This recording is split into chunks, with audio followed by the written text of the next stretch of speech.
इस वीडियो में मैं आपको ये नहीं समझाऊंगा कि केस स्टडीज को लिखते कैसे हैं, मैं आप लोगों को ये समझाऊंगा केस स्टडीज को समझते कैसे हैं।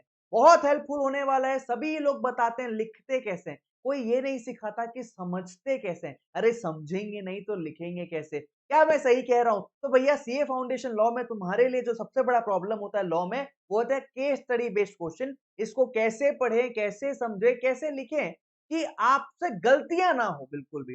तो क्या हाल है भाई सीए फाउंडेशन के नादान परिंदों में? उम्मीद करता हूं आप सभी बहुत बढ़िया होंगे, स्वस्थ होंगे, पढ़ाई बहुत सॉलिड चल रही होगी। चलो फटाफट से स्टार्ट करते हैं इस वीडियो को। और आगे बढ़ने से पहले एज यूजुअल मैं हमेशा कहता हूं कि व्हाट्सएप का टेलीग्राम ग्रुप ज्वाइन जरूर कर लेना। व्हाट्सएप में आपको मैं डेली टारगेट्स देता हूं, टेलीग्राम में आपको रिसोर्सेस इंक्लूडिंग क्वेश्चन बैंक मिलेगा फ्री में। जाके डाउनलोड करके सॉल्व करना स्टार्ट करो। इस वीडियो का मैंने टारगेट रखा है 51 लाइक्स, जो मुझे लगता है आप अचीव बिल्कुल करवा देंगे। और सब्सक्राइब तो जरूर कर देना भाई, बिना सब्सक्राइब किए आगे बढ़ गए ना तो पाप लगेगा तुमको। खैर देखो, समझना बात को, मैं तुमको समझाता हूँ कि मैं हमेशा कहता हूँ कि केस स्टडीज को समझना है ना, जिन बच्चों को केस स्टडीज में प्रॉब्लम हो रही है ना, उसको क्या करना चाहिए ना, लास्ट सेकंड लाइन से स्टार्ट करना चाहिए। सेकंड लास्ट लाइन से स्टार्ट करना चाहिए का सर मतलब पूरी केस स्टडी में पैराग्राफ में लिखा होता है ना, आखिरी के दो लाइन को पढ़ के समझना कि रिक्वायरमेंट क्या है, और उसके बाद अंदर की पूरी कहानी को समझोगे ना, तुम्हारा कॉन्फिडेंस बहुत बूस्टअप रहेगा, तुमको बहुत आसानी होगी केस स्टडी को समझने में। फॉर एन एग्जांपल अगर मैं बात करूं तो देखो, कंपनीज एक्ट के क्वेश्चंस दिए हुए हैं, मैं लास्ट दो लाइन पढ़ता हूं। According to the provisions of the companies act 2013, what is the recourse available to Magma finance limited for the recovery of the loan. मैंने सबसे पहले ये पढ़ा, मेरे को समझ आ गया कि कोई कंपनी है जिसने लोन वोन दिया होगा, तो उसके पास क्या रेमेडी अवेलेबल है, इंस्टीट्यूट मुझसे ये पूछना चाहता है। अब मैं यहां से केस स्टडी पढ़ना स्टार्ट करूंगा लाइन बाय लाइन। मेरे दिमाग में बैक ऑफ द माइंड घूम रहा है कि क्या रेमेडी होगा, क्या रेमेडी होगा, क्या रेमेडी होगा, समझ में आया क्या? और अगर इसी का उल्टा कर दूं मैं, अगर मैं यहां से पढ़ना स्टार्ट करूं, तो मेरे लिए प्रॉब्लम क्या होती है? पहले मुझे समझना होता है कि क्वेश्चन साला आया कहां से, फिर मुझे समझना होता है कि उसमें प्रोविजन कौन सा लगेगा, फिर मुझे समझना होता है कि उसमें सॉल्यूशन पूछ क्या रहा है, आंसर जानना क्या चाहता है, मतलब क्या आंसर दे, क्वेश्चन पूछ क्या रहा है। ये इतने टेंशन लेने से बेटर आखिरी का दो लाइन पढ़ लोगे ना, तुमको बहुत हेल्प हो जाएगी कि क्वेश्चन पूछ क्या रहा है, समझ में आ गया ना, तो तुम्हारा काम बहुत आसान हो जाएगा और तुमको बहुत इजीली अंडरस्टैंडिंग हो जाएगी। अच्छा, मैं तुमको दूसरा तरीका बताता हूं कि तुम लोगों को दूसरा क्या मेथड फॉलो करना चाहिए। देखो, मैं हमेशा कहता हूं कि जल्दबाजी मत करना। केस स्टडीज पढ़ते वक्त कभी भी जल्दबाजी नहीं करना चाहिए। क्यों sir?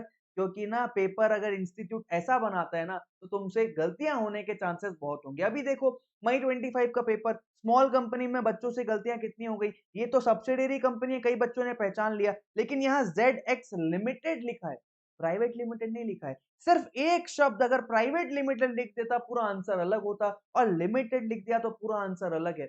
Public company small company नहीं बन सकती, ये पकड़ना बहुत मुश्किल हो गया, जस्ट बिकॉज की ध्यान नहीं रहा। समझ आ रहा है क्या? मैं हमेशा कहता हूं जब तक बहुत केयरफुली, तुम थ्योरी क्वेश्चन को कैसा भी पढ़ो चलेगा यार, तुम केस स्टडीज को बहुत ध्यान से पढ़ना। अगर तुम केस स्टडीज को पढ़ने में हड़बड़ी कर रहे हो ना, वहां टाइम नहीं बचाना, वरना मार्क्स उड़ जाएंगे। क्या हो जाएंगे? मार्क्स उड़ जाएंगे, पूरा आंसर गलत हो जाएगा।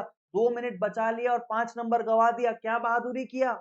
इसलिए बहुत केयरफुली एक एक लाइन को पढ़ना। अच्छा, इसके बाद मैं एक चीज और हमेशा कहता हूं कि केस स्टडीज को पढ़ते वक्त ना imagine and proceed. Imagine and proceed का मतलब होता है भाई पिक्चर बनाओ अपने दिमाग में, पिक्चर बना के आगे बढ़ो कि राम ने श्याम को नेगोशिएबल इंस्ट्रूमेंट दिया, श्याम ने इसको एंडोर्स किया प्रिया प्रिया को, प्रिया ने एंडोर्स किया साक्षी को, साक्षी ने एंडोर्स किया गीता को। ये सारी चीज ना दिमाग में imagine, imagine like a story, imagine करो, उसके बाद आगे बढ़ो। जहां तुमको कोई लाइन अटक गए, जहां तुमको समझ नहीं आया कि लाइन कहना क्या चाहता है, ये वर्ड कहना क्या चाहता है, आगे बढ़ जाओ, आगे बढ़ जाओ, पूरा केस स्टडी को समझो, ये वर्ड अपने आप समझ आ जाएगा। तुम अटक जाते हो, कोई वर्ड तुमको नहीं समझ आता ना, तुम अटक जाते हो, तुम रुक जाते हो, वो गलती कभी नहीं करना। तुम पूरे क्वेश्चन को लाइन बाय लाइन पूरा आगे तक पढ़ना, आगे तक पढ़ने के बाद तुम आगे बढ़ना। मतलब तुम आगे बढ़ रहे हो कब, वो जो वर्ड है ना, उसको पूरा कंप्लीट करना, सेंटेंस को पूरा स्टोरी को समझना। उसके बाद ये वर्ड हमको नहीं भी समझ आ रहे हैं ना, लेकिन एक ओवरऑल सिनेरियो समझ आ जा रहा है ना, तो बस फिर हमारा काम वहां हो जाता है, हमको उससे आगे बढ़ने की जरूरत नहीं है। एक चीज मैं और हमेशा कहता हूं कि भैया तुम ना चार्ट बना लेना अगर तुमको जरूरत है तो।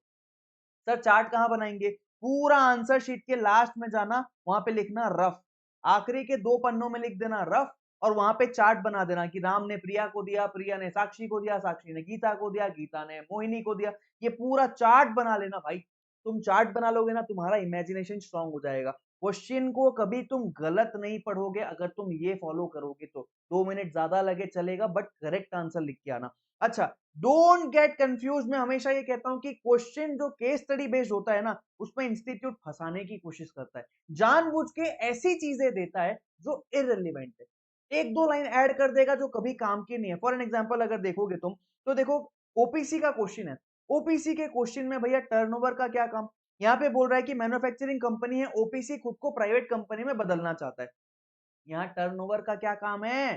टर्नओवर से हमको कोई मतलब नहीं, शेयर कैपिटल से हमको कोई मतलब नहीं, बट क्या बोल रहा है? टर्नओवर ऑफ ओपीसी कितना था? 2,25,00,000 रुपए। अरे इसका मैं जान के करूं क्या? बताएगा कोई मुझे? तो मुझे पता नहीं है, बट स्टिल इंस्टीट्यूट ने क्यों दिया है? जानबूझ के कंफ्यूज करने के लिए। देखो मैंने लिखवाया, आईसीआई बस कंफ्यूज करना चाहता है।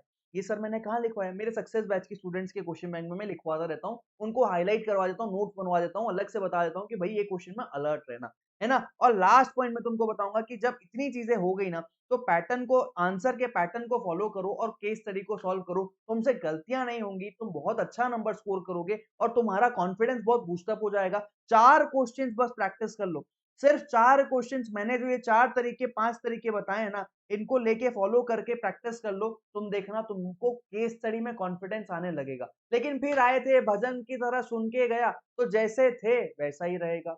If you did not change the way you studied now, तो भैया रिजल्ट भी वही मिलेगा जो मिला था पहले। समझ आया क्या? बाकी वीडियो अगर पसंद आया तो, हेल्पफुल लगा तो बिल्कुल चैनल को सब्सक्राइब करके जाना, लाइक करके जाना, अपने दोस्तों को इस चैनल के बारे में बताना। सीए फाउंडेशन में काफी कुछ मैं आगे प्लान कर रहा हूँ चीजें करने की।